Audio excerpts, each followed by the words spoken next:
तो अब आगे चलिए निराशावाद या फिर पेसिमिज्म के बारे में बात करते हैं।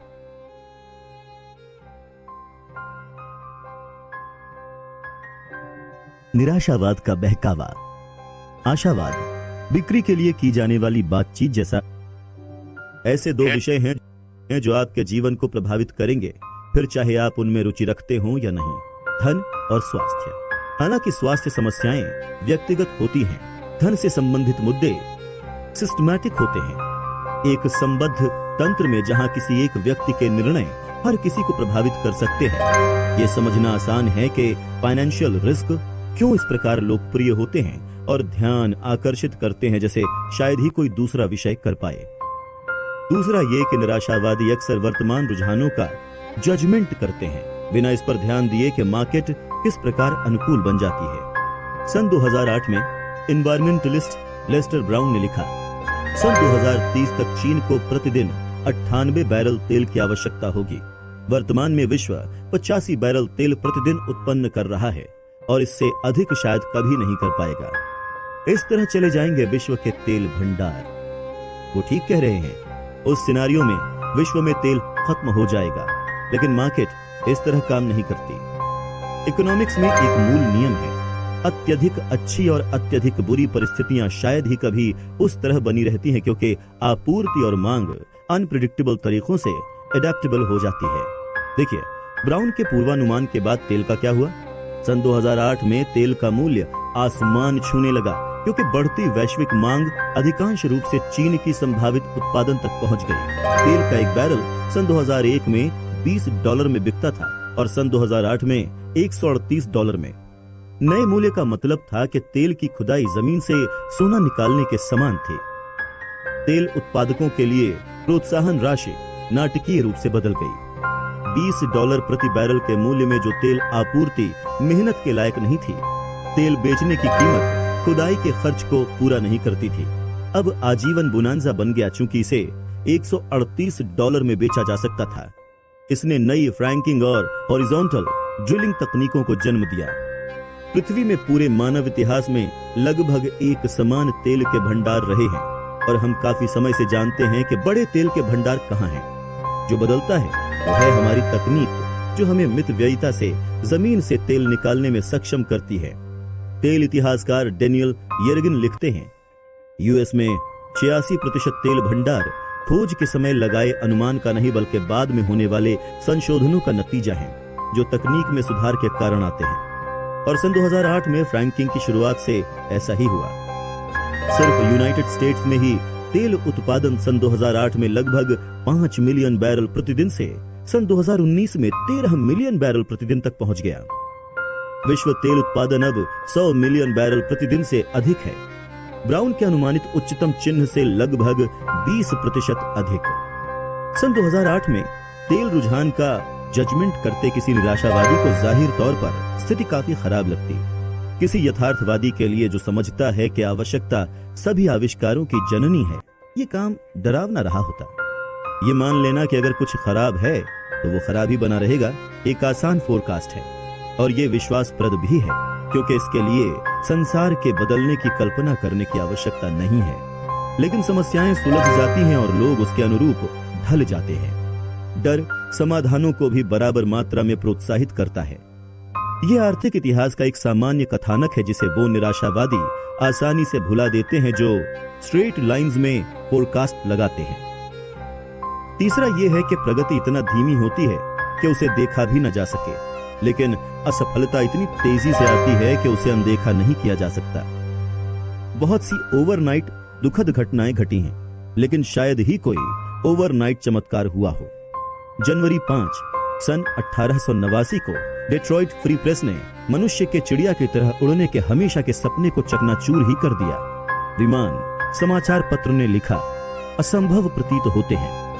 एक उड़ने वाली मशीन का न्यूनतम संभव वजन आवश्यक ईंधन और इंजीनियर सहित 300 या 400 पाउंड से कम नहीं हो सकता, लेकिन वजन की एक निचली सीमा है जो निश्चित रूप से 50 पाउंड से अधिक नहीं है, जिसके आगे किसी भी जीव के लिए उड़ना असंभव है। प्रकृति इस सीमा पर पहुंच चुकी है और अपने अधिकतम प्रयास के बाद भी इससे आगे नहीं जा सकी है।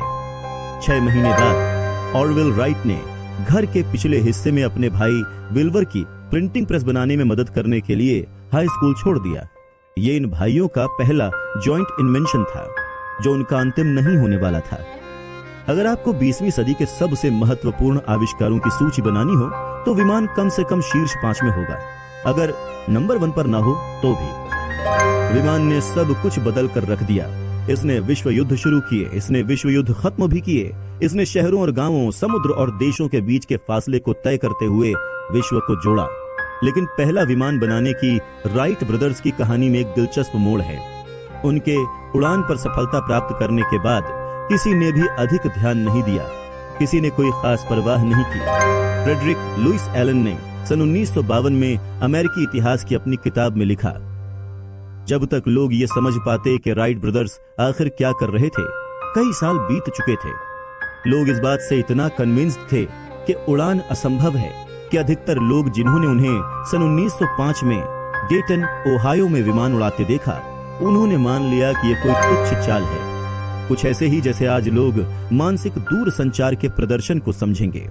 मई सन 1908 में जाकर उनकी पहली उड़ान के लगभग 4.5 साल बाद अनुभवी पत्रकारों को यह देखने भेजा गया कि वो कर क्या रहे थे।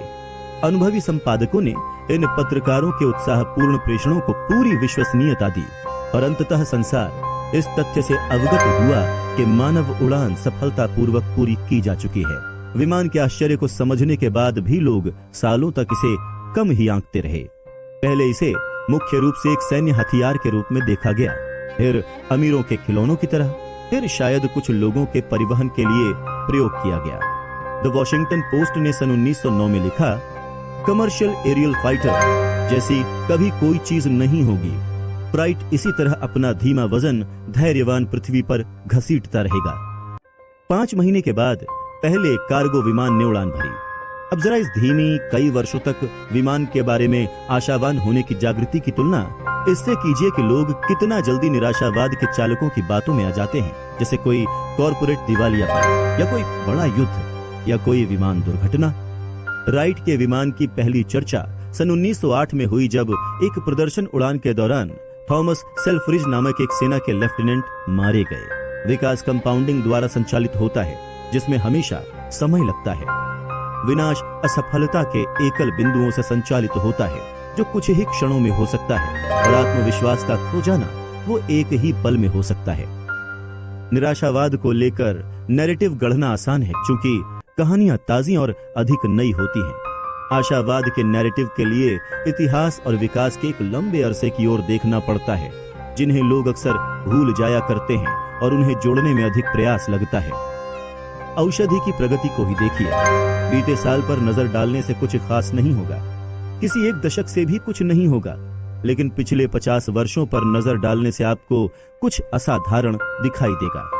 उदाहरण के लिए नेशनल इंस्टीट्यूट ऑफ हेल्थ के अनुसार सन 1965 से अब तक हृदय रोग के कारण एज एडजस्टेड पर कैपिटा मृत्यु दर में 70% से अधिक की गिरावट आई है। हृदय रोग के कारण मृत्यु में 70% की कमी हर वर्ष लगभग आधे मिलियन अमेरिकियों की जान बचा सकती है। कल्पना कीजिए कि अटलांटा की जनसंख्या को हर वर्ष बचा लिया जाए, लेकिन चूंकि ये प्रगति बहुत धीरे धीरे हुई, ये उतना ध्यान आकर्षित नहीं करती जितना तेजी से होने वाले विनाश जैसे आतंकवाद, विमान दुर्घटनाएं या फिर प्राकृतिक आपदाएं।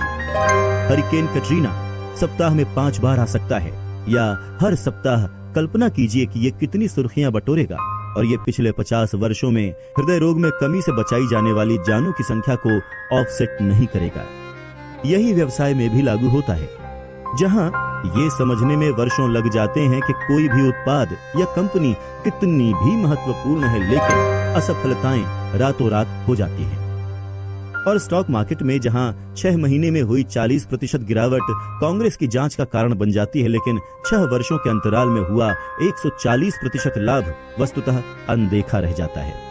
और करियर में जहां प्रतिष्ठा बनाने के लिए पूरा जीवन लग जाता है और नष्ट होने के लिए मात्र एक ईमेल। निराशावाद का छोटा घाव प्रबल बना रहता है और आशावाद का मजबूत खिंचाव अनदेखा रह जाता है।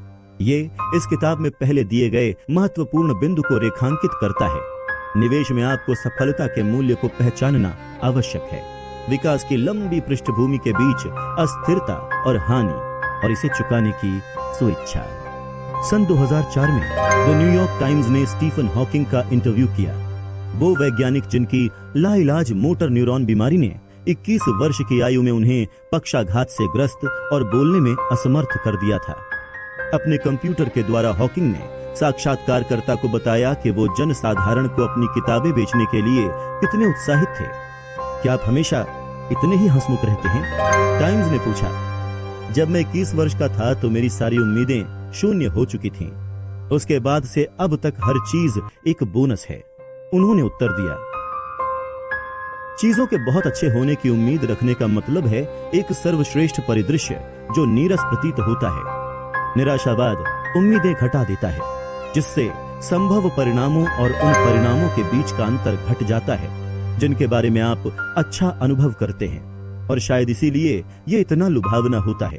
चीजों के खराब होने की अपेक्षा करना उनके खराब न होने पर सुखद रूप से आश्चर्यचकित होने का सबसे अच्छा तरीका है, जो विडंबना पूर्वक आशावादी होने की बात है।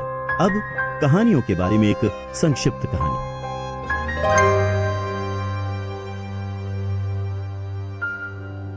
जब आप कुछ भी मान लेंगे, आकर्षक कल्पित कथाएं और कहानियां क्यों आंकड़ों से अधिक शक्तिशाली होती हैं। कल्पना कीजिए एक एलियन को पृथ्वी पर भेजा जाए। उसका काम हमारी इकोनॉमी पर नजर रखना है। वो न्यूयॉर्क सिटी के ऊपर चक्कर काट रहा है, इकोनॉमी का जायजा ले रहा है कि कैसे सन 2007 से सन 2009 के बीच इसमें बदलाव आया। सन 2007 की नए साल की पूर्व संध्या पर वो टाइम्स स्क्वायर के ऊपर मंडरा रहा है। वो हजारों की संख्या में प्रफुल्लित पार्टी मनाते लोगों को देखता है, जो उज्जवल रोशनी, विशालकाय बिलबोर्ड, आतिशबाजी और कैमरों से घिरे हैं। वो सन 2009 की नए साल की पूर्व संध्या पर वापस टाइम्स स्क्वायर के पास आता है। वो हजारों की संख्या में प्रफुल्लित पार्टी मनाते लोगों को देखता है, जो उज्जवल रोशनी, विशालकाय बिलबोर्ड, आतिशबाजी और कैमरों से घिरे हैं। ये लगभग एक समान ही लगता है, उसे अधिक अंतर नजर नहीं आता। वो लगभग उसी संख्या में न्यूयॉर्क निवासियों को जमघट लगाई देखता है। वो लोग समान संख्या में ऑफिसों की इमारतों से घिरे हैं, जिनमें समान संख्या में कंप्यूटर सहित डेस्क हैं, जो समान संख्या के इंटरनेट कनेक्शन से जुड़े हैं। शहर के बाहर वो समान संख्या में कारखाने और गोदाम देखता है, जो समान हाईवे से जुड़े हैं और उन पर समान संख्या में ट्रक चल रहे हैं। वो जमीन के कुछ और निकट जाता है और देखता है कि समान विश्वविद्यालय समान विषय पढ़ा रहे हैं और समान संख्या में विद्यार्थियों को समान डिग्रियां प्रदान कर रहे हैं। वो देखता है कि समान संख्या में पेटेंट समान अभूतपूर्व विचारों को संरक्षित कर रहे हैं। वो ध्यान देता है कि तकनीक में सुधार आया है। सन 2009 में हर कोई स्मार्टफोन लिए घूमता है, जो सन 2007 में अस्तित्व ही नहीं रखते थे। कंप्यूटर अब और तेज हो चुके हैं। कारों को अब बेहतर गैस माइलेज मिलता है। सोलर और फ्रैंकिंग तकनीक अब विकसित हो चुकी है। सोशल मीडिया तेजी से बढ़ चुका है। जैसे जैसे वो देश के ऊपर से उड़ता है, वो यही सब देखता है। ग्लोब के चारों ओर भी काफी हद तक उसी समान। इकोनॉमी लगभग उसी स्थिति में है। शायद सन 2009 में सन 2007 की तुलना से बेहतर। वो ये निष्कर्ष निकालता है। फिर वो आंकड़ों पर नजर डालता है। वो ये देखकर हैरान रह जाता है कि यूएस परिवार सन 2007 की तुलना में सन 2009 में $16 ट्रिलियन से गरीब हो चुके हैं। ये देखकर वो भौंचक्का रह जाता है कि और 10 मिलियन अमेरिकी बेरोजगार हो चुके हैं। ये जानकर उसे विश्वास नहीं होता कि स्टॉक मार्केट 2 साल पहले की तुलना में आधे मूल्य का रह गया है। वो विश्वास नहीं कर पाता कि लोगों का अपनी आर्थिक क्षमता के लिए फोरकास्ट इस तरह से डूब चुका है। मुझे ये बिल्कुल समझ नहीं आ रहा है, वो कहता है। मैंने शहर देखे हैं, कारखानों को भी देखा है। तुम लोगों के पास समान ज्ञान, समान साधन और समान विचार हैं। कुछ भी नहीं बदला। तुम लोग और गरीब क्यों हुए? तुम और निराशावादी क्यों हुए? सन 2007 से सन 2009 के बीच ऐसा एक बदलाव आया था जिसे एलियन नहीं देख पाए थे। इकोनॉमी के बारे में वो कहानियां जो हम खुद को सुनाते हैं। सन 2007 में हमने खुद को आवास कीमतों की स्थिरता, बैंक कर्मियों के विवेक और फाइनेंशियल मार्केट के जोखिम का सटीक रूप से मूल्यांकन करने की योग्यता की कहानी सुनाई। सन 2009 में हमने उस कहानी पर विश्वास करना बंद कर दिया। बस यही एक चीज थी जो बदली थी, लेकिन इसने सब कुछ बदल कर रख दिया। एक बार जब आवास कीमतों के बढ़ते रहने का नैरेटिव भंग हुआ, गिरवी ऋण चूक में वृद्धि हुई, बैंकों ने काफी राशि गंवा दी। फिर उन्होंने अन्य व्यवसायों को ऋण देना बंद कर दिया, जिसके कारण और नौकरियां चली गईं, और इसी तरह से बहुत कुछ। एक नए नैरेटिव से जुड़ने के बजाय हमारे पास एक समान, अगर बेहतर नहीं तो सन 2009 में संपत्ति और विकास की उतनी ही क्षमता थी जितनी सन 2007 में। फिर भी इकोनॉमी ने 80 वर्ष के अंतराल में सबसे बुरी मार झेली। ये सन 1945 के जर्मनी से अलग था, जिसके मैन्युफैक्चरिंग बेस का नामो निशान ही मिट गया था, या फिर सन 2000 के दशक के जापान से, जिसकी वर्किंग एज जनसंख्या सिमट रही थी। वो वास्तविक फाइनेंशियल नुकसान था। सन 2009 में हमने खुद पर नैरेटिव नुकसान थोप दिया, और यह अत्यंत घोर था। ये सबसे प्रबल आर्थिक ताकतों में से एक है। जब हम अर्थव्यवस्था, व्यवसायों, निवेशों और करियर के विकास के बारे में सोचते हैं, हम वास्तविक चीजों के बारे में सोचने लगते हैं। हमारे पास क्या है और हम क्या करने के योग्य हैं। लेकिन कहानियां इकोनॉमी में सबसे शक्तिशाली बल है। ये वो ईंधन है जो इकोनॉमी के वास्तविक भागों को चलने दे सकती है, या वो ब्रेक जो हमारी क्षमताओं को रोक कर रखे। पर्सनल लेवल पर अपने धन का मैनेजमेंट करते समय इस कहानी संचालित संसार में ऐसी दो बातें हैं जो ध्यान में रखना आवश्यक है। पहली, जितना अधिक आप किसी बात को सच होते देखना चाहते हैं, आपके एक ऐसी कहानी पर विश्वास करने की उतनी ही संभावना है जो इसके सच होने के कोइंसिडेंस को वास्तविकता से अधिक सच बताती हो। आपके जीवन में सबसे खुशी का दिन कौन सा था? हाउ टू लिव फॉरएवर नाम की डॉक्यूमेंट्री ने यह सीधा साधा सवाल एक 100 वर्षीय से पूछा, जिसने बहुत ही अद्भुत जवाब दिया। युद्ध विराम दिवस, उन्होंने कहा। सन 1918 के उस समझौते का हवाला देते हुए जिसने पहले विश्व युद्ध को समाप्त किया था। क्यों? निर्माता ने पूछा। क्योंकि हम जानते थे कि अब और युद्ध नहीं होंगे, वो बोली। 21 वर्ष बाद द्वितीय विश्व युद्ध शुरू हुआ, जिसमें 75 मिलियन लोग मारे गए। जीवन में ऐसी बहुत सी बातें हैं जिन्हें हम इसीलिए सच समझते हैं क्योंकि हम हर हाल में उन्हें सच होते देखना चाहते हैं। मैं इन बातों को आकर्षक कल्पित कथाएं या फिर अपीलिंग फिक्शन स्टोरीज कहता हूं। संपत्ति को लेकर हमारी सोच को ये विशाल रूप से प्रभावित करती हैं, खासकर इन्वेस्टमेंट और इकोनॉमी को। एक आकर्षक कल्पित कथा तब जन्म लेती है जब आप होशियार हो। आप समाधान निकालना चाहें, लेकिन आपको लिमिटेड कंट्रोल और बड़े दांव का साथ में सामना करना पड़े। वो अत्यंत शक्तिशाली होती हैं। वो आपको कुछ भी मान लेने पर मजबूर कर सकती हैं। एक छोटा सा उदाहरण लीजिए। अली हजाजी का बेटा बीमार था। उनके येमेनी गांव के बुजुर्गों ने एक लोक उपचार की सलाह देते हुए कहा, एक जलती हुई छड़ी के छोर को अपने बेटे की छाती में डालकर उसके शरीर से बीमारी निकाल दो। प्रक्रिया के बाद हजाजी ने द न्यूयॉर्क टाइम्स से कहा, जब आपके पास पैसा न हो और आपका बेटा बीमार हो तो आप कुछ भी मान लेंगे। औषधि उपयोगी औषधि से हजारों वर्ष पुरानी है।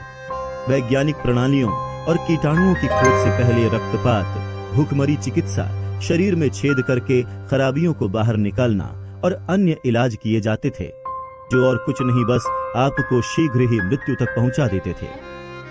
ये मूर्खतापूर्ण सुनाई देगा, लेकिन अगर आप बुरी तरह से समाधान चाहते हैं और कोई अच्छा समाधान आपको पता नहीं है या उपलब्ध नहीं है, तो सबसे कम रेजिस्टेंस का रास्ता हजाजी के तर्क की ओर है। कुछ भी मान लेने की तत्परता, सिर्फ कुछ आजमाना नहीं बल्कि उस पर विश्वास करना। लंदन के ग्रेट प्लेग का अभिलेखन करते हुए डैनियल डेफो ने सन 1722 में लिखा, लोग भविष्यवाणियों और ज्योतिषीय संयुग्न स्वप्नों एवं पुरानी कहानियों से पहले से कहीं अधिक एडिक्टेड हो चुके हैं। पांचांग उन्हें बुरी तरह से भयभीत कर देते हैं। घरों के पोस्ट और गलियों के नुक्कड़ों पर डॉक्टर्स के बिल और अज्ञानी लोगों के पर्चे चिपके रहते हैं। नीम हकीम जो लोगों को इलाज के लिए कुछ इस प्रकार न्योता दिया करते थे, प्लेग की रोकथाम के लिए अचूक गोलियां, कभी न चूकने वाले परिरक्षक, दूषित हवा के विरुद्ध सर्वश्रेष्ठ पुष्टिकारक पेय। प्लेग ने 18 महीने के अंतराल में 1/4 लंदन निवासियों की जान ले ली, और जब इतना कुछ दांव पर लगा हो तो आप कुछ भी मान लेंगे। अब जरा सोचिए, समान रूप से सीमित जानकारी और ऊंचे दांव हमारे फाइनेंशियल डिसीजंस को कैसे प्रभावित करते हैं। लोग टीवी निवेश कमेंट्री क्यों सुनते हैं, ये जानते हुए भी कि ये शायद ही कभी सफल होती है। कुछ हद तक इसलिए कि इन्वेस्टमेंट में बहुत कुछ दांव पर लगा होता है। कुछ सही स्टॉक खरीदने से आप बिना अधिक प्रयास के अमीर बन सकते हैं। अगर किसी के फोरकास्ट के सच होने की 1% संभावना भी है और इसके सच होने से आपका जीवन बदल सकता है, इस पर ध्यान देना मूर्खता नहीं है। अगर सच हो ही जाए तो। और फाइनेंशियल ओपिनियंस इतने अधिक है कि एक बार आप कोई कार्यनीति या दिशा चुन लें, आप वित्तीय और मानसिक दोनों तरह से उसमें इन्वेस्टेड हो जाते हैं। अगर आप चाहते हैं कि कोई स्टॉक 10 गुना बढ़ जाए, वो आपका दल है। अगर आप सोचते हैं कि कोई इकोनॉमिक पॉलिसी बेलगाम इन्फ्लेशन का कारण बनेगी, वो आपका दल है। ये कम संभावना वाले दांव हो सकते हैं। समस्या यह है कि दर्शक कम संयोगानुपात जैसे 1% को जांच नहीं सकते या फिर जांचते ही नहीं। कई इस दृढ़ धारणा पर आकर टिक जाते हैं कि जिसे वो सच होते देखना चाहते हैं वो निस्संदेह रूप से सच है, लेकिन वो ऐसा सिर्फ इसलिए कर रहे हैं क्योंकि एक बड़े परिणाम की संभावना है। इन्वेस्टमेंट एकमात्र ऐसा क्षेत्र है जो प्रतिदिन चरम पारितोषिकों के अवसर प्रदान करता है। लोग वित्तीय नीम हकीमी में इस प्रकार विश्वास रखते हैं जैसे वो मौसम की नीम हकीमी में कतई नहीं करेंगे, क्योंकि स्टॉक मार्केट में सही फोरकास्ट लगाने के पारितोषिक और धूप या बारिश के पूर्वानुमान के पारितोषिक में जमीन आसमान का फर्क है। अब यही देखिए कि सन 2018 में खत्म होने वाले 10 सालों में 85% सक्रिय म्यूचुअल फंड्स ने अपने बेंचमार्क से खराब प्रदर्शन किया। यह आंकड़ा कई पीढ़ियों तक काफी हद तक स्थिर रहा है। आप सोचेंगे कि इतने खराब प्रदर्शन वाला उद्योग कोई आला सेवा होगी जो व्यवसाय में नहीं टिक पाएगी, लेकिन इन फंड्स में कम से कम $5 ट्रिलियन निवेशित है। किसी को अगले वॉरेन बफे के साथ निवेश करने का अवसर दीजिए और वो इतने विश्वास के साथ मान लेंगे कि लाखों लोग अपनी जमा पूंजी उसके पीछे लगा देंगे। या फिर बर्नी मैडॉफ को लीजिए। स्पष्ट दृष्टि में उनकी पॉन्जी योजना प्रत्यक्ष होनी चाहिए थी। उन्होंने ऐसे रिटर्न्स रिपोर्ट ऑडिट किए जिनमें कभी बदलाव नहीं आया। उन्होंने ऐसे रिटर्न्स रिपोर्ट किए जिनमें कभी बदलाव नहीं आया। उनका ऑडिट एक अज्ञात लेखांकन कंपनी ने किया था और मैडॉफ ने इस बारे में अधिक जानकारी देने से मना कर दिया कि वो रिटर्न्स कैसे प्राप्त किए गए। फिर भी मैडॉफ ने विश्व के कुछ सबसे सोफिस्टिकेटेड इन्वेस्टर्स से कई बिलियन डॉलर्स जुटाए। मैडॉफ ने एक अच्छी कहानी सुनाई और लोगों ने उस पर विश्वास किया। ये एक बड़ा कारण है कि रूम फॉर एरर, फ्लेक्सिबिलिटी और फाइनेंशियल इंडिपेंडेंस के लिए स्थान पिछले चैप्टर्स में चर्चित महत्वपूर्ण विषय अत्यावश्यक क्यों है।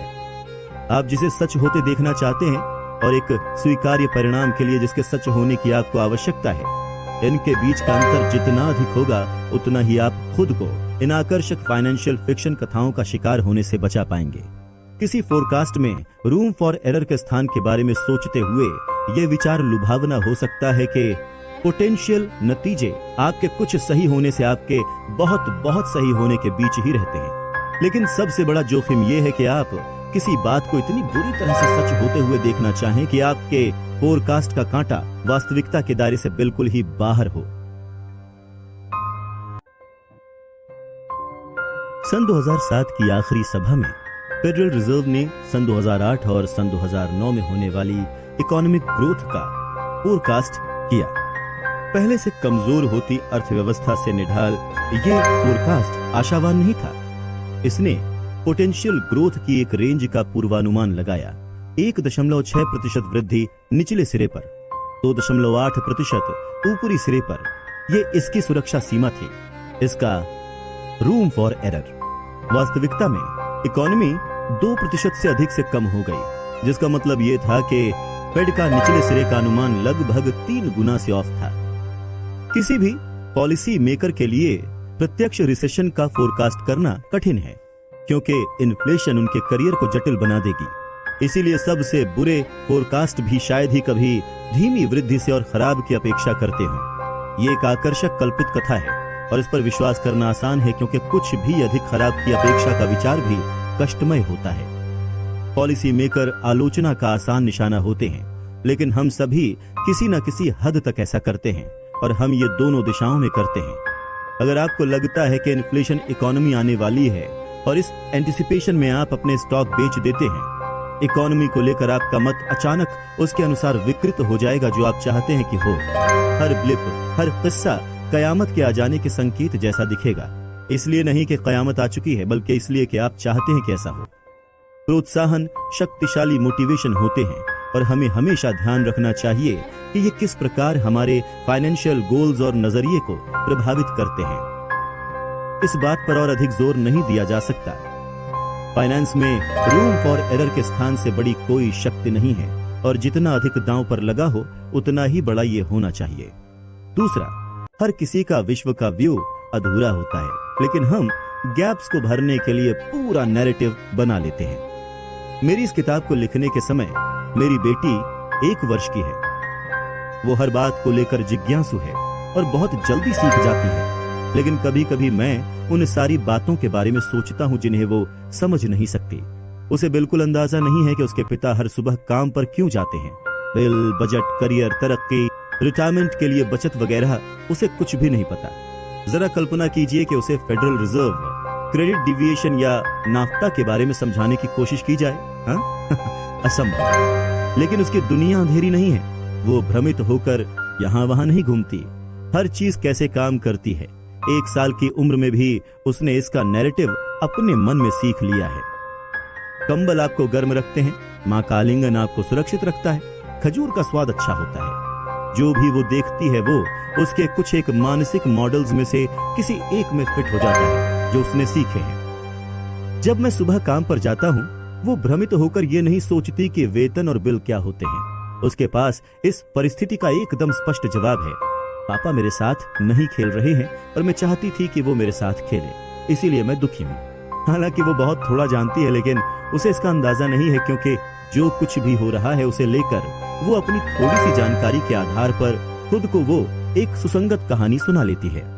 हम सब भी, चाहे हमारी उम्र कितनी भी हो, ऐसा ही करते हैं, ठीक मेरी बेटी की तरह। मैं भी नहीं जानता कि मैं क्या नहीं जानता, इसीलिए अपने सीमित मानसिक मॉडल्स के द्वारा दुनिया के बारे में समझाने में मैं भी बस उतना ही योग्य हूँ। उसी की तरह मैं जो कुछ देखता हूँ, मैं उसके सबसे ज्यादा समझ में आने वाले कारणों को ढूंढता हूँ, और उसी की तरह मैं उनमें से काफी के बारे में गलत होता हूँ, क्योंकि मैं दुनिया के बारे में उससे बहुत कम जानता हूँ जितना मुझे लगता है कि मैं जानता हूँ।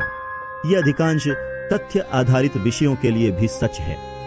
इतिहास को ही लीजिए, ये उस सब का ब्यौरा है जो पहले ही घट चुका है। इसे स्पष्ट और ऑब्जेक्टिव होना चाहिए। लेकिन जैसा B.H. लिडेल हार्ट ने अपनी किताब why don't we learn from history में लिखा, इतिहास को कल्पना शक्ति और सहज बोध की सहायता के बिना नहीं समझा जा सकता। प्रमाणों की कुल मात्रा इतनी अधिक है कि चयन कठिन हो जाता है। जहां चयन होता है वहां कला होती है। जो इतिहास पढ़ते हैं वो खोजने का प्रयत्न करते हैं, और जो उन्हें सही ठहरा सके और उनके व्यक्तिगत मतों की पुष्टि कर सके, वो राजभक्ति का पक्ष लेते हैं। वो समर्थन करने या आक्रमण करने के उद्देश्य से पढ़ते हैं। वो असुविधाजनक सत्य का प्रतिरोध करते हैं, क्योंकि हर कोई फरिश्तों के पक्ष में रहना चाहता है। ठीक उसी तरह जैसे हम युद्ध का अंत करने के लिए युद्ध आरंभ करते हैं। डेनियल कन्हैन ने एक बार मुझे उन कहानियों के बारे में बताया जो लोग अतीत का अर्थ समझने के लिए खुद को सुनाते हैं। उन्होंने कहा, पश्च दृष्टि, अतीत का अर्थ समझाने की योग्यता हमें इस भ्रम में रखती है कि संसार अनडिस्ट्रक्टिबल है। ये हमें इस भ्रम में डाले रखती है कि संसार अर्थपूर्ण है, तब भी जब इसका कोई अर्थ नहीं बनता, और ये कई क्षेत्रों में गलतियां करने के लिए काफी है। अधिकतर लोग किसी ऐसी चीज से सामना होने पर जिसे वो नहीं समझते, ये नहीं बूझ पाते कि वो इसे नहीं समझते, क्योंकि वो संसार में अपने यूनिक पर्सपेक्टिव और अनुभवों के आधार पर इसका कोई ऐसा स्पष्टीकरण बना लेते हैं जो उन्हें अर्थपूर्ण दिखाई पड़ता है, फिर चाहे वो अनुभव कितने ही सीमित क्यों ना हो। ये जटिल संसार जिसमें हम रहते हैं, हम सभी इसमें अर्थ खोजना चाहते हैं। इसीलिए हम खुद को कहानियां सुनाते हैं ताकि उन गैप्स को भरा जा सके जो प्रभावी रूप से अंध बिंदु हैं।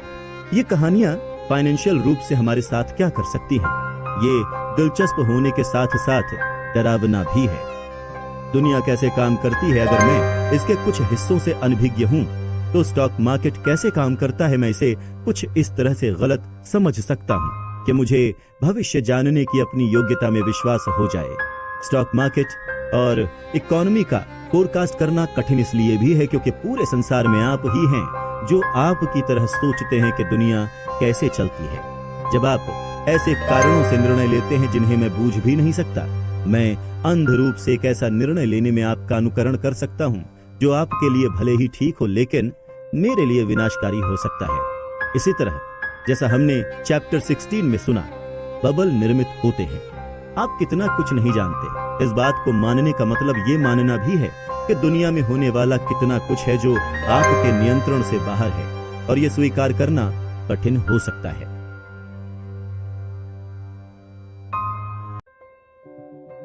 मार्केट फोरकास्ट के बारे में सोचिए। हम फोरकास्ट करने में बहुत बहुत खराब हैं। मैंने एक बार हिसाब लगाया कि अगर आप ये मान लें कि मार्केट हर साल अपने ऐतिहासिक औसत से ऊपर जाता है, आपकी एक्यूरेसी उससे बेहतर होगी अगर आप बड़े वॉल स्ट्रीट बैंकों के शीर्ष 20 मार्केट्स रणनीतिज्ञों के औसत वार्षिक पूर्वानुमानों का अनुकरण करें।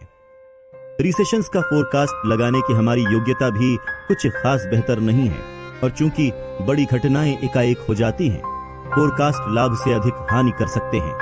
एक ऐसे संसार में निश्चितता का भ्रम देकर जहां अधिकतर परिणाम अनफोर्सीन घटनाओं से नियंत्रित होते हैं। कार्ल रिचर्ड्स लिखते हैं, जोखिम वो है जो तब बचा रह जाता है जब आप सोचते हैं कि आपने सब सोच लिया। लोग ये जानते हैं, मैं आज तक ऐसे इन्वेस्टर से नहीं मिला जो वाकई ये सोचता हो कि मार्केट के फोरकास्ट पूरे के पूरे ठीक और उपयोगी होते हैं। लेकिन फिर भी फोरकास्ट की मांग बहुत अधिक है, मीडिया में भी और फाइनेंशियल एडवाइजर्स के बीच भी। क्यों? साइकोलॉजिस्ट फिलिप टेटलॉक ने एक बार लिखा, हमारे लिए ये मानना जरूरी है कि हम एक प्रिडिक्टेबल और नियंत्रणीय संसार में रहते हैं, इसीलिए हम आधिकारिक सुनाई देने वाले लोगों की ओर मुड़ जाते हैं जो इस जरूरत को पूरा करने का आश्वासन देते हैं। उस जरूरत को पूरा करना ये समझाने का एक बहुत अच्छा तरीका है। नियंत्रण में होने की चाह रखना एक भावनात्मक खुजली की तरह है जिसे खुजलाना ही पड़ता है, बजाय एक एनालिटिकल समस्या के जिसका हिसाब लगाया जाए या समाधान निकाला जाए।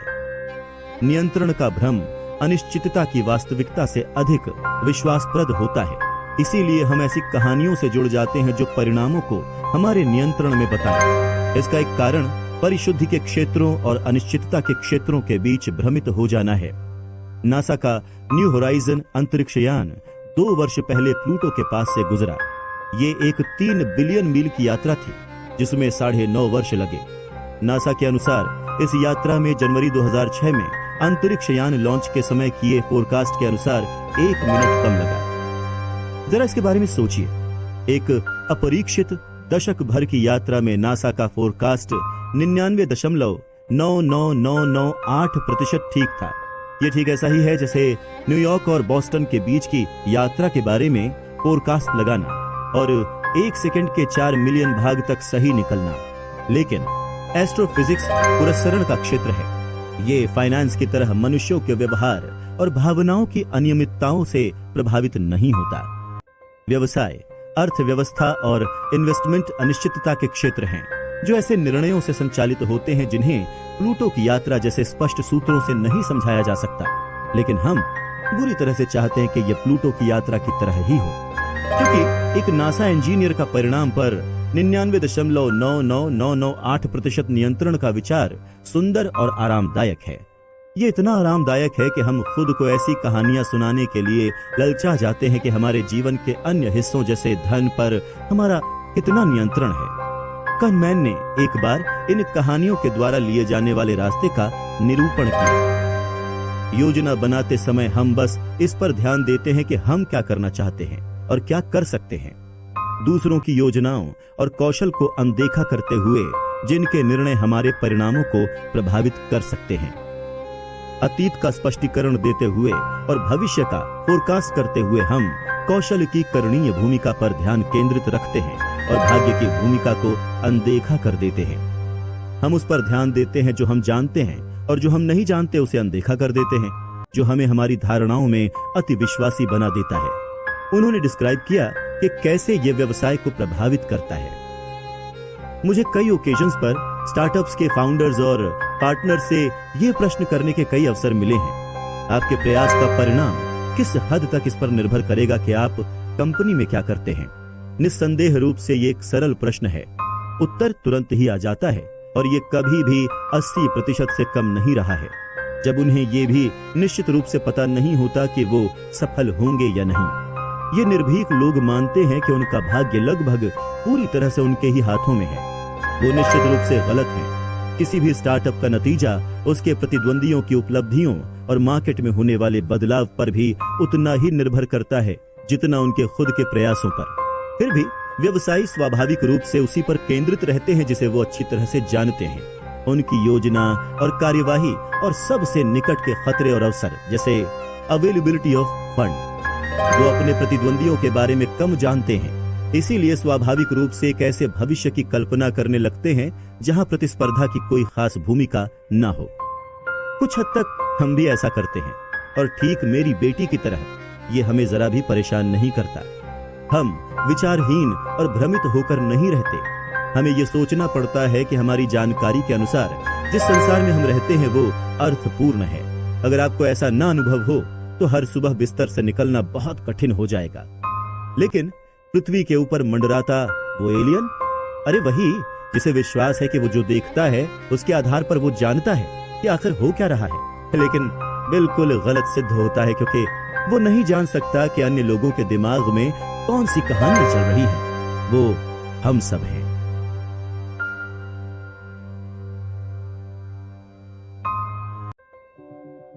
अब सब साथ में हमने अपने धन के मनोविज्ञान के बारे में क्या सीखा? बधाई हो, आप अब तक सुन रहे हैं। अब समय है उन चीजों को साथ पिरोने का जो हमने अब तक सीखी। ये चैप्टर एक सारांश की तरह है, कुछ छोटे और कार्यवाही योग्य पाठ जो आपको बेहतर फाइनेंशियल डिसीजंस लेने में सहायता कर सकते हैं। सबसे पहले मैं आपको एक डेंटिस्ट के अपॉइंटमेंट के बारे में एक कहानी सुनाना चाहूंगा जो बुरी तरह से गड़बड़ हो गया। यह हमें इस बारे में महत्वपूर्ण सीख दे सकता है कि धन संपत्ति के प्रबंधन को लेकर सलाह देने के क्या खतरे हो सकते हैं। क्लेरेंस ह्यूजेस सन 1931 में डेंटिस्ट के पास गए। उनके मुंह में बेतहाशा दर्द था। उनके डेंटिस्ट ने उन्हें दर्द कम करने के लिए एनेस्थीसिया दे दिया। घंटों बाद जब क्लेरेंस जागे तो उनके 16 दांत और टॉन्सिल्स जा चुके थे और फिर सब गलत हो गया। एक सप्ताह बाद सर्जरी की कॉम्प्लिकेशंस के कारण क्लेरेंस की मृत्यु हो गई। उनकी पत्नी ने डेंटिस्ट पर मुकदमा दायर कर दिया, लेकिन इसलिए नहीं कि सर्जरी में गड़बड़ी हुई। सन 1931 में हर सर्जरी में जान जाने का जोखिम रहता था। उनकी पत्नी के अनुसार क्लेरेंस ने कभी भी सर्जरी के लिए सम्मति, अपना कंसेंट नहीं दिया था और अगर उनसे पूछा गया होता तो भी वो नहीं देते। ये मामला अदालत में चलता रहा, लेकिन कुछ हुआ नहीं।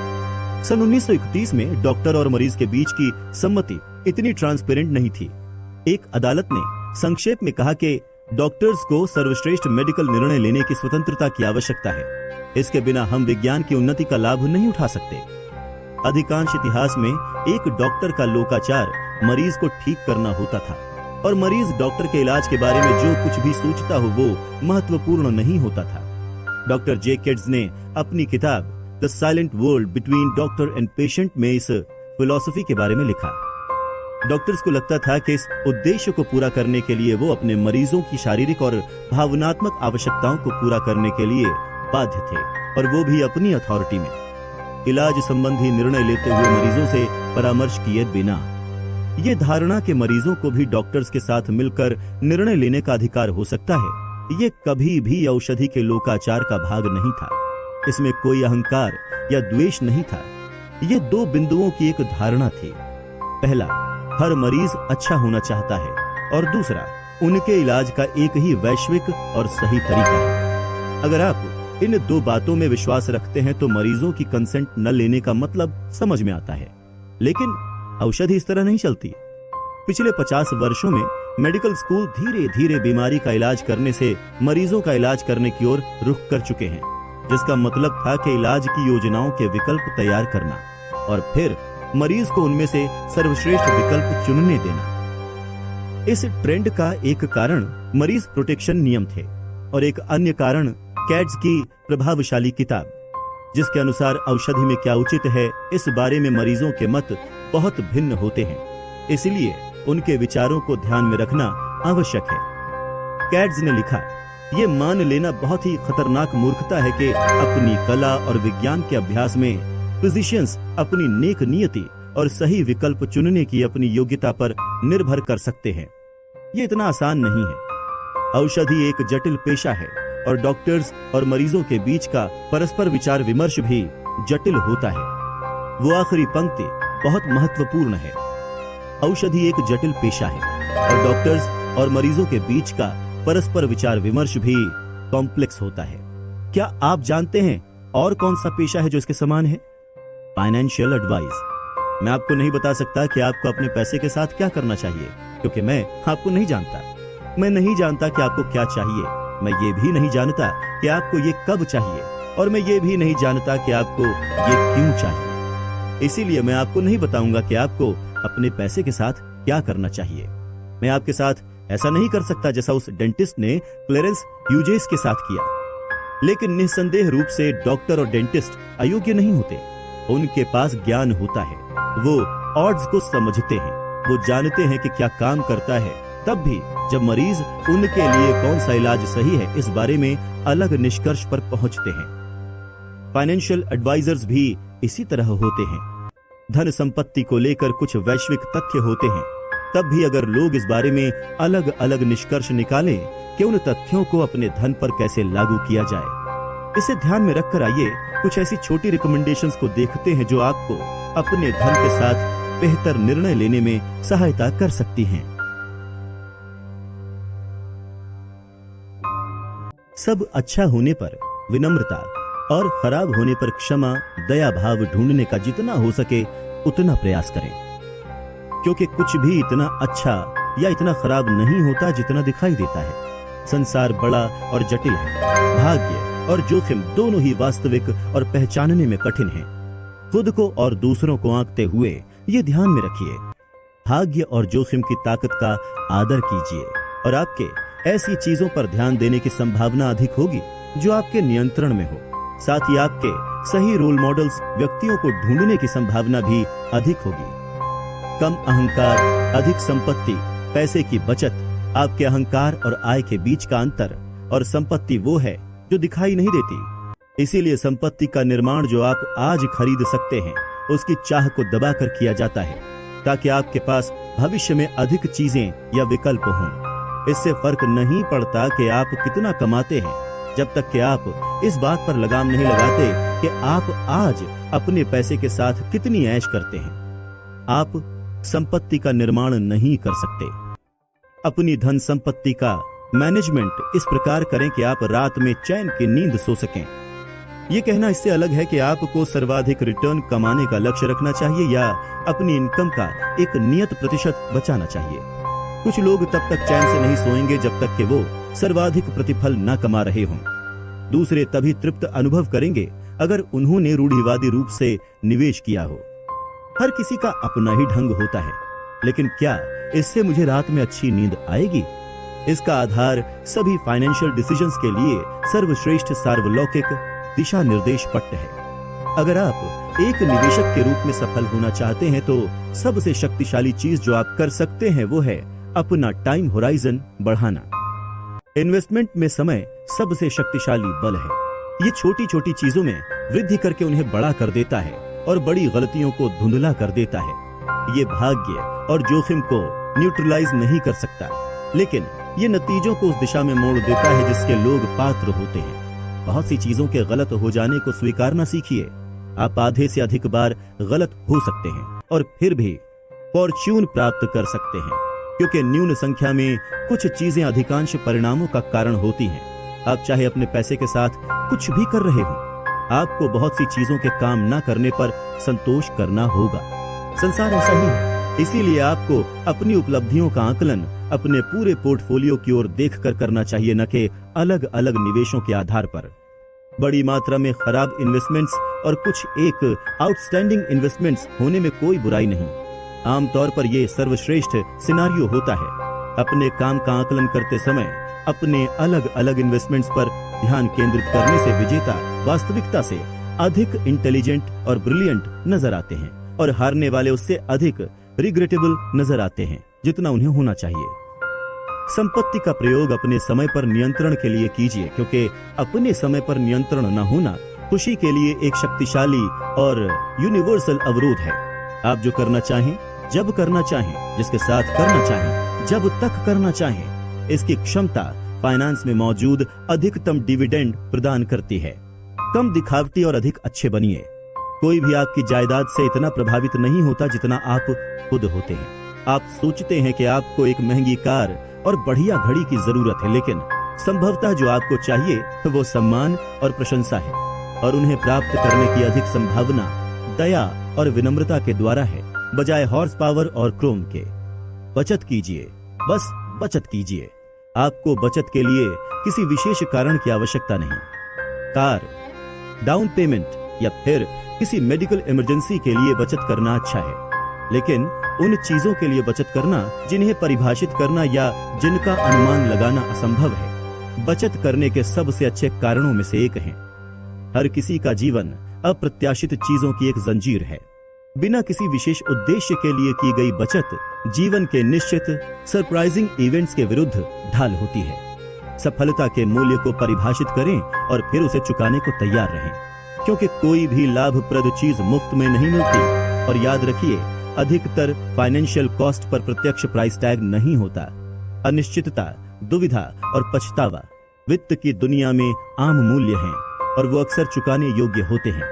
लेकिन आपको उन्हें जुर्माने के बजाय सजा जिससे बचा जाए, शुल्क के रूप में देखना चाहिए, बदले में कुछ अच्छा पाने के लिए चुकाने लायक मूल्य। रूम फॉर एरर की आराधना करें। भविष्य में क्या हो सकता है और आप अच्छा प्रदर्शन करने के लिए क्या होते देखना चाहते हैं, इसके बीच का अंतर आपको सहनशीलता प्रदान करता है, और सहनशीलता समय के साथ कंपाउंडिंग को जादुई बना देती है। रूम फॉर एरर अक्सर रूढ़िवादी बचाव के जैसा नजर आ सकता है, लेकिन अगर ये आपको खेल में बनाए रखता है तो ये वापस अपने मूल्य का कई गुना भुगतान कर सकता है। फाइनेंशियल डिसीजन की चरम सीमाओं से बचें। समय के साथ हर किसी के लक्ष्य और कामनाएं बदल जाते हैं, और जितने चरम आपके अतीत के निर्णय होंगे, आगे बढ़ने पर उतना ही अधिक आपको उन पर पछतावा होगा। आपको जोखिम को पसंद करना चाहिए, क्योंकि ये समय के साथ रिवॉर्ड प्रदान करता है, लेकिन आपको विनाशकारी जोखिम से बचना चाहिए, क्योंकि ये आपको भविष्य में वो जोखिम लेने से रोकता है जो अच्छा प्रतिफल, अच्छा रिवॉर्ड चुका सके। जो खेल आप खेल रहे हैं उसे डिफाइन करें, और ध्यान रखें कि आपका व्यवहार उन लोगों से प्रभावित न हो जो आपसे अलग खेल खेल रहे हैं। मेस का आदर करें। होशियार, जानकार और रीजनेबल लोग वित्त में एक दूसरे से असहमत हो सकते हैं, क्योंकि लोगों के लक्ष्य और कामनाएं एक दूसरे से अत्यंत अलग होते हैं। कोई एकमात्र सही उत्तर नहीं होता, बस वो जो आपके लिए काम करता है। अब मैं आपको बताना चाहूंगा कि मेरे लिए क्या काम करता है।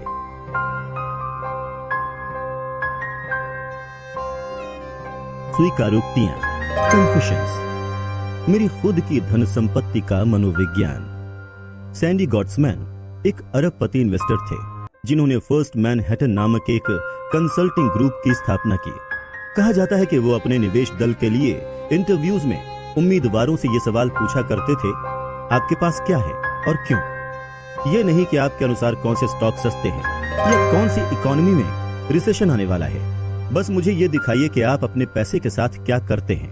मुझे ये सवाल पसंद है, क्योंकि ये उस बड़े अंतर को हाईलाइट करता है जो उसके बीच होता है, जो अर्थपूर्ण लगे, जिसे लोग अक्सर करने की सलाह देते हैं, और वो जो उन्हें सही लगता है वो वास्तव में करते हैं। मॉर्निंग स्टार के अनुसार यूएस के आधे पोर्टफोलियो मैनेजर्स अपने धन का एक पैसा भी अपने फंड में नहीं लगाते। ये बहुत ही बुरा सुनाई पड़ सकता है, और आंकड़े निश्चित रूप से पाखंड को उजागर करते हैं, लेकिन जितना आप सोचते हैं ये सब उससे अधिक सामान्य है।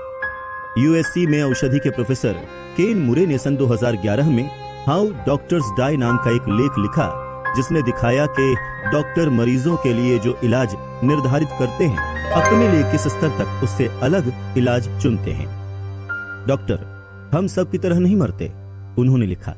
उनके बारे में जो असामान्य बात है वो ये नहीं कि अधिकांश अमेरिकियों की तुलना में उन्हें कितना अधिक उपचार मिलता है, बल्कि कितना कम। वो दूसरों को मौत से बचाने में भले ही बहुत अधिक समय लगाते हैं, अपनी मृत्यु का सामना करने पर वो काफी शांत रहते हैं। वो अच्छी तरह जानते हैं कि क्या होने वाला है। वो विकल्पों के बारे में भी जानते हैं और आमतौर पर हर प्रकार की मेडिकल देखभाल की पहुंच रखते हैं, लेकिन वो धीरे से चले जाते हैं। एक डॉक्टर अपने मरीज के कैंसर का इलाज करने के लिए तमाम कोशिशें कर सकता है, लेकिन अपने लिए प्रशामक देखभाल चुनता है। लोग आपको जो करने की सलाह देते हैं और जो वो खुद अपने लिए करते हैं, इसके बीच का अंतर हमेशा खराब नहीं होता। ये बस इस बात को हाईलाइट करता है कि जब आप ऐसी जटिल और भावनात्मक समस्याओं से गुजर रहे हों जो आपको और आपके परिवार को प्रभावित करे, कोई एक सही जवाब नहीं होता, कोई यूनिवर्सल सत्य नहीं होता। बस अगर कुछ मायने रखता है तो वो ये कि आपके और आपके परिवार के लिए क्या काम करता है, और जिन आवश्यकताओं को आप पूरा करना चाहते हैं उन्हें इस तरह पूरा करना जिससे आप तृप्त महसूस कर सकें और रात में ठीक से सो सकें। ऐसे कुछ मूल सिद्धांत हैं जिनका पालन करना आवश्यक है। ये औषधि और फाइनेंस दोनों में लागू होता है, लेकिन महत्वपूर्ण फाइनेंशियल डिसीजंस स्प्रेडशीट और टेक्स्ट बुक में नहीं किए जाते। वो खाने की मेज पर किए जाते हैं। वो अक्सर रिटर्न को बढ़ाने के उद्देश्य से नहीं, बल्कि अपने जीवन साथी या संतान को निराश न करने के उद्देश्य से लिए जाते हैं। इस तरह की चीजों को चार्ट और सूत्रों में संक्षिप्त करना कठिन है, और वो हर व्यक्ति के लिए बहुत अलग होते हैं।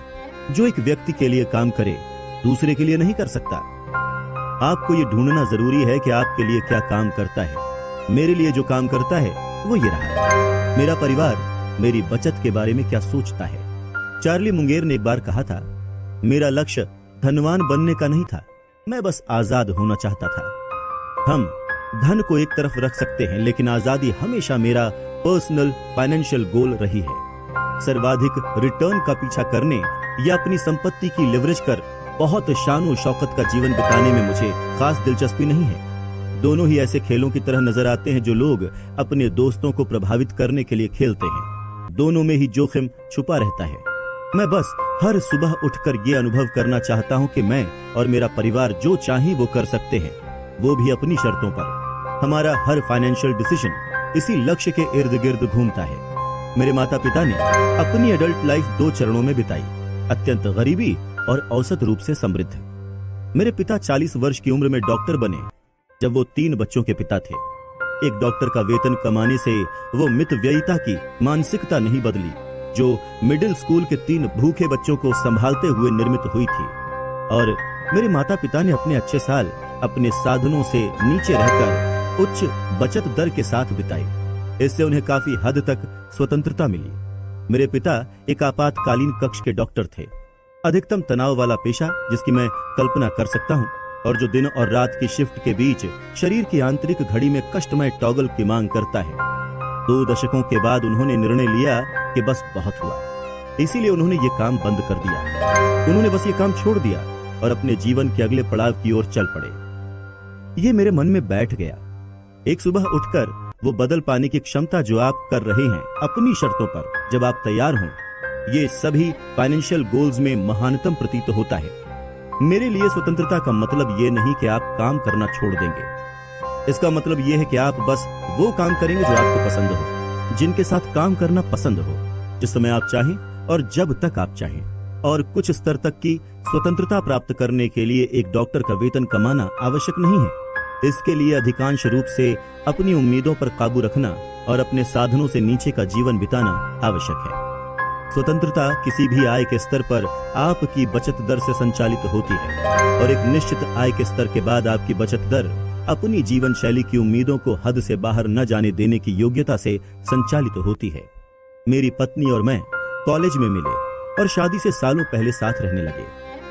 स्कूल के बाद हम दोनों के पास प्रवेश स्तर की नौकरियां थीं, जिनकी आय भी प्रवेश स्तर वाली थी, और हमारी जीवन शैली औसत दर्जे की थी। सभी जीवन शैलियां स्पेक्ट्रम में विद्यमान होती हैं, जो एक व्यक्ति के लिए संतोषजनक हो, किसी और को राजसी या गरीबी जैसा लग सकता है। लेकिन हमारी आय पर हमें हमारे अनुसार एक संतोषजनक अपार्टमेंट, एक संतोषजनक कार, संतोषजनक कपड़े और संतोषजनक खाना मिला। आरामदायक लेकिन शानो शौकत भरा कुछ भी नहीं। 1 दशक से अधिक तक बढ़ती आय के बावजूद मैं फाइनेंस में और मेरी पत्नी स्वास्थ्य सेवा में, हम काफी हद तक उसी जीवन शैली के अनुसार रहते आए हैं। इसने हमारी बचत दर को लगातार बढ़ाया है। वस्तुतः हर डॉलर की बढ़त ने हमारी बचत को उपार्जित किया है। हमारा स्वतंत्रता कोष। अब हम अपने साधनों से काफी नीचे का जीवन जीते हैं, जो आपको हमारी आय के बारे में कम और 20 की उम्र में स्थापित हमारी लाइफस्टाइल को बनाए रखने के हमारे निर्णय के बारे में अधिक जानकारी देता है। हमारे घर की फाइनेंशियल प्लानिंग का वो हिस्सा जिस पर मुझे गर्व है वो ये कि हमने लाइफस्टाइल की कामनाओं के गोल पोस्ट को कम उम्र में ही आगे बढ़ाना बंद कर दिया। हमारी बचत दर काफी अधिक है, लेकिन हमें शायद ही कभी लगता हो कि हम दमनात्मक रूप से मितव्ययी हैं, क्योंकि अधिक सामान के लिए हमारी आकांक्षाएं अधिक नहीं बढ़ी हैं। ऐसा नहीं है कि हमारी कोई आकांक्षाएं है ही नहीं। हमें अच्छा सामान पसंद है और हम आरामदायक रूप से रहते हैं। हमने बस गोल पोस्ट को आगे बढ़ाना बंद कर दिया है। ये हर किसी के लिए काम नहीं करेगा, और ये हमारे लिए सिर्फ इसलिए काम करता है क्योंकि हम दोनों इसके लिए समान रूप से सहमत हैं। हम में से कोई भी दूसरे के लिए समझौता नहीं कर रहा। अधिकतर चीजें जिनसे हमें आनंद मिलता है, टहलने जाना, पढ़ना, पॉडकास्ट, इनका मूल्य अधिक नहीं है, इसीलिए हमें शायद ही कभी कोई कमी महसूस होती हो। कभी कभार जब मैं हमारी बचत दर पर सवाल करता हूं तो मैं अपने माता पिता की स्वतंत्रता के बारे में सोचता हूं, जो उन्होंने सालों की कड़ी बचत से कमाई, और तुरंत मैं वापस आ जाता हूं। स्वतंत्रता हमारा शीर्ष लक्ष्य है। अपने साधनों से नीचे जीने का एक दूसरा लाभ यह है कि आप दूसरों के साथ बराबरी करने के मानसिक श्रम से बच सकते हैं। अपनी समर्थता से कम में आरामदायक जीवन बिताना और अधिक की कामना न करना उस अत्यधिक सामाजिक दबाव को हटा देता है जिसे आधुनिक फोर्स वर्ल्ड के अधिकतर लोग खुद पर लाद लेते हैं। नासिम तालिब ने स्पष्ट किया, सच्ची सफलता रैट रेस को छोड़कर अपने कार्यकलाप को व्यवस्थित करना है, जिससे मन की शांति प्राप्त की जा सके। मुझे ये पसंद आया।